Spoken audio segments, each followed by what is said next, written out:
ओम शांति। आदि रत्न। इस पुस्तक में आज हम पढ़ेंगे मास्टर ज्ञान सागर। इस विषय पर ब्रह्मा कुमार आत्म प्रकाश भाई जी, संपादक ज्ञानामृत, राजयोगिनी दादी प्रकाशमणि के साथ के अनुभव इस प्रकार सुनाते हैं। चलिए आज हम इसे पढ़ते हैं। प्यारी दादी जी, बाबा की अनन्य रत्न।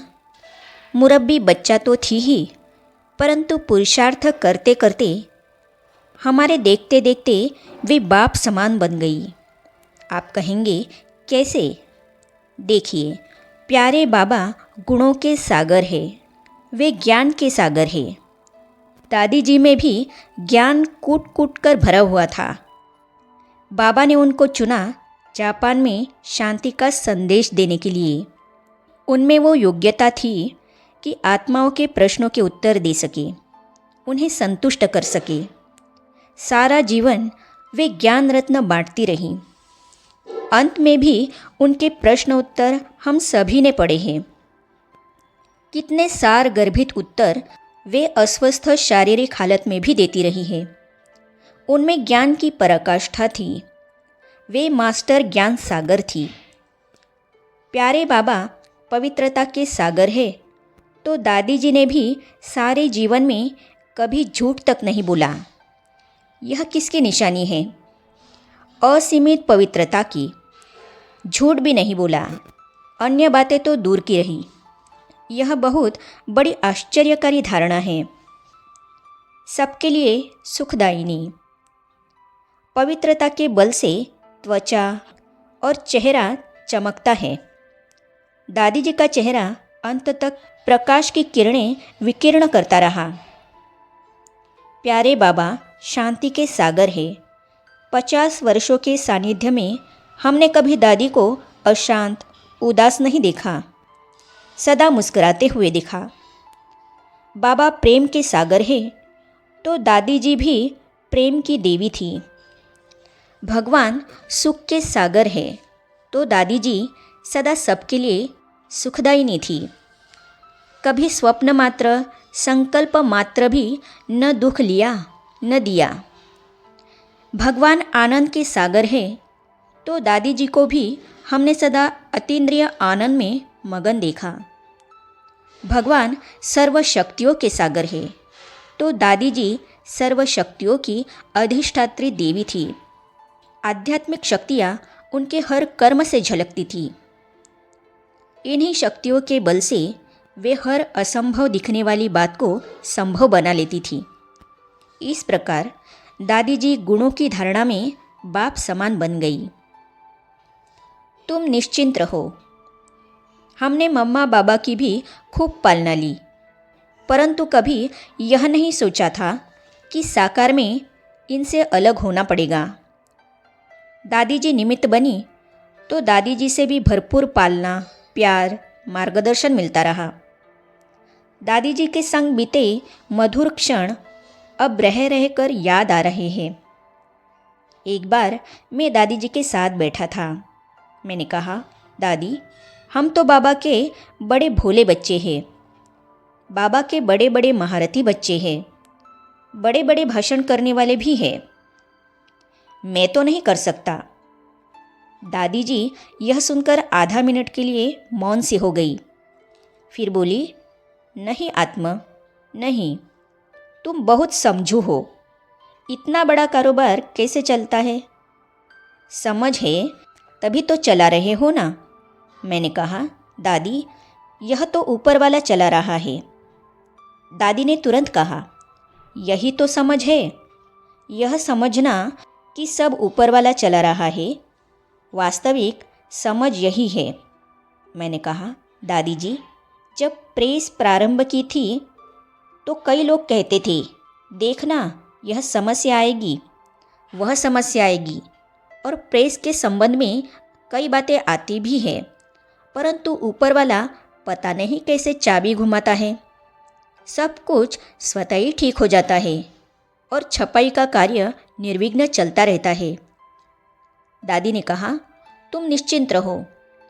मैंने भी अपने को भाग्यशाली समझा कि इतनी महान दादी जी ने मेरे लिए ऐसा महावाक्य उच्चारण किया। हिसाब चुकता होते हैं। एक बार किसी महारथी ने काफ़ी तकलीफ़ें अनुभव करने के बाद शरीर छोड़ा था। मैंने कहा, दादी, बाबा करे हम ऐसी तकलीफ़ सहन करके न जाए। ऐसा पुरुषार्थ और सेवा करने के बाद भी तकलीफ़ें आती हैं तो अच्छा नहीं लगता। दादी ने कहा, चुप, ये सब हिसाब किताब यहाँ चुकता होते हैं।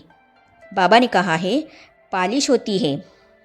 जन्म जन्म के हिसाब किताब लेन देन अगर यहाँ चुकता हो जाएगा तो धर्मराज के सामने उसे सलाम भी करने की ज़रूरत नहीं पड़ेगी और ही धर्मराज उसको सलाम करेगा। मैंने कहा, दादी, हम तो बैठे बैठे उड़ जाना चाहते हैं। दादी ने कहा, शरीर से न्यारे होने का पुरुषार्थ करो तो ऐसा भी हो सकता है, अर्थात यह भी संभव है।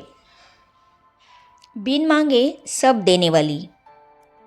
प्रेस में जो भी चीज़ें छपती थी उन्हें दिखाने मैं अक्सर दादी जी के पास जाता था। चित्र, पत्रिका, पुस्तकें छपती ही रहती थी और इनके कारण बार बार दादी जी के सन्मुख जाना होता ही था। जब पत्रिका अर्थात ज्ञानामृत लेकर जाते थे तो चित्र, लेख आदि सब बहुत ध्यान से देखती थी और हमेशा पूछती थी कि कितनी पत्रिकाएं छपती है। उस समय संख्या 1,60,000 थी। जब मैं यह संख्या बताता था तो बहुत प्रसन्न होती थी। फिर एक पत्रिका का खर्च और उस पर बचत का भी पूरा हिसाब पूछती थी। इस प्रकार साहित्य के संबंध में उनकी अमूल्य मार्गदर्शन और प्रोत्साहन मिलता रहता था। कारोबार में उनकी दिलचस्पी देखकर हमारा उमंग द्विगुणित हो जाता था। बिन मांगे दादी जी सभी सुविधाएं प्रदान करती थी। हमारे पास पहले बाइंडिंग के लिए अलग से स्थान नहीं था। एक ही जगह छपाई, बाइंडिंग आदि होती थी। दादी जी एक बार मशीन का उद्घाटन करने आई। जब दादी ने देखा कि जगह कम है और कारोबार बहुत विस्तृत, तो स्वयं ही बाइंडिंग के लिए एक पूरा हॉल प्रदान कर दिया। हमारे बिना कहे हर सुविधा प्रदान करने में दादी जी हमेशा पूरी मददगार बनकर रहती थी।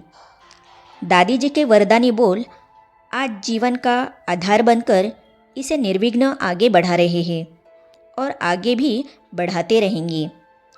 दादी जी की गुणमूर्त छवि अव्यक्त होते भी साकार की भांति दिल में समाई हुई है और प्रेरित, उत्साहित कर रही है।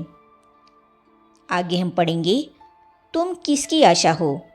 इस विषय पर ORC दिल्ली से ब्रह्मा कुमारी आशा बहन दादी जी के साथ का अपना अनुभव इस प्रकार सुनाती है। तो इसे हम पढ़ेंगे अगली कड़ी में। तो ये जानने और पढ़ने के लिए इस चैनल को सब्सक्राइब करने के साथ ही साइड में जो बेल आइकॉन है उसे भी क्लिक कीजिए ताकि आने वाली सभी वीडियो और अब तक की सारी वीडियो आप तक पहुंचती रहेगी।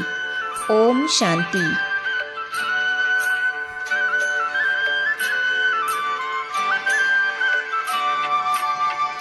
पाना था जो पा लिया, कुछ भी रहा न पाना। पाना था जो पा लिया, कुछ भी रहा